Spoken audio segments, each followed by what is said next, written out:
14 days of brutal racing, 4,700 kilometers against the clock, highs, lows, drama, fatigue. So when you reach that finish line, it's hard to describe just how good it feels.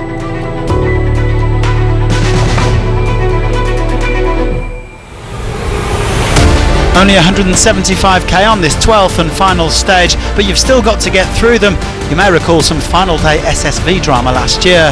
It kicks off with fast tracks through sandy canyons before a spin up the Red Sea coast to the finish line, where we'll celebrate all the finishers of this 46th edition.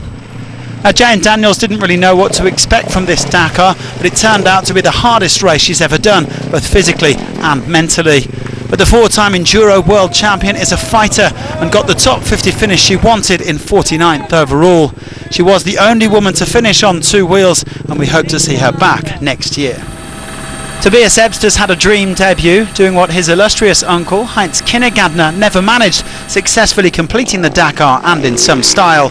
Top rookie, winner of Original by Motul, 20th overall, and all that after shoulder and wrist surgery in the months before the rally. Winning it as a Moto rider, I have to give big respect to all Moto riders out there. This is the real deal. This is the real Rally Dakar, definitely. What a Dakar it's also been for Harit Noah, who came here with no real expectations and hasn't been following his results over the past fortnight. Ignorance is apparently bliss, because he finished as the top Rally 2 rider in 11th place overall.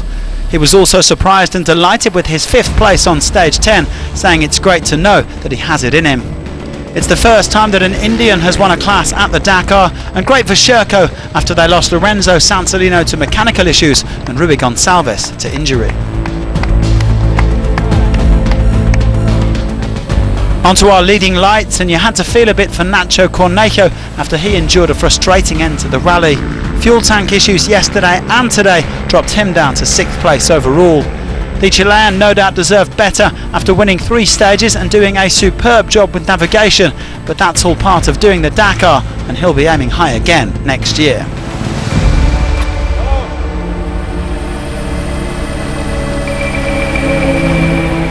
Toby Price ended up in 5th overall after a consistent if unspectacular rally. The Aussie admits that he made too many mistakes in the first week, so by the second week he was too far back to put any real pressure on the front runners. The 2016 and 2019 winner also said the KTM group have to work hard if they want to catch up with the Honda boys. On board with Max 47, Kevin Benavides, whose reign as Dakar champion came to an end today. It's a small miracle that the Argentine even took part after fracturing his fibula in December. Finishing 4th overall was some achievement, but not the result he came for. Kevin taking the stage win today, his 3rd of the rally, as a consolation prize. Adrien van Beveren couldn't hold back a few tears at the finish line. In his 9th Dakar, the Frenchman finally claimed his first podium finish. 3rd overall, and he knows it could have been better. VBA loves the new Honda and will continue to pursue his ultimate goal of winning this rally. This is what I live for. I train and ride throughout the year to make my Dakar dream happen. The podium is particularly special for me, given all the accidents and mishaps in previous years which stopped me getting a top 3. Finally getting onto the podium is huge, and it's, I think, another step towards fulfilling my dream. Only one man was able to resist the Red Armada and stop Honda making it a 1-2-3, Ross Branch, who came 2nd overall. The Motswana said he lost the rally on stages 7 and 8 due to mistakes in the camel grass. He added that you don't get on a rally bike to come 2nd, but he was still wearing his trademark smile after a career best finish. On top of the world, you know, it was a really long rally, probably one of the toughest ones I've ever done, but it was awesome. You know, it's so good to race these guys, and it's good to be up here.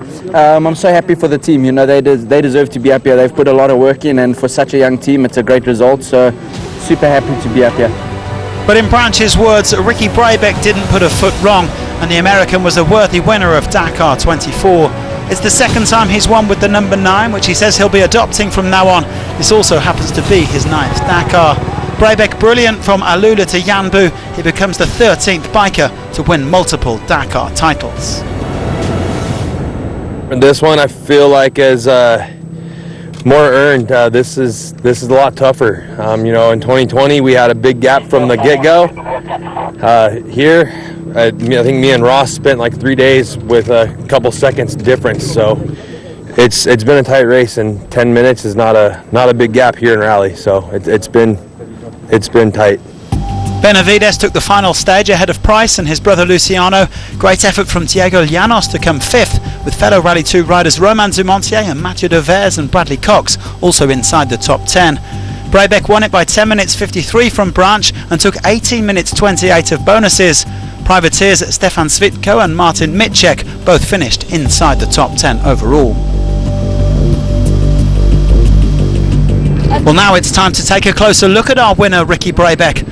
We spoke to his teammate Nacho Cornejo, his girlfriend Sarah Price and his mentor Johnny Campbell, not to mention the man himself. So what is the secret to being Ricky?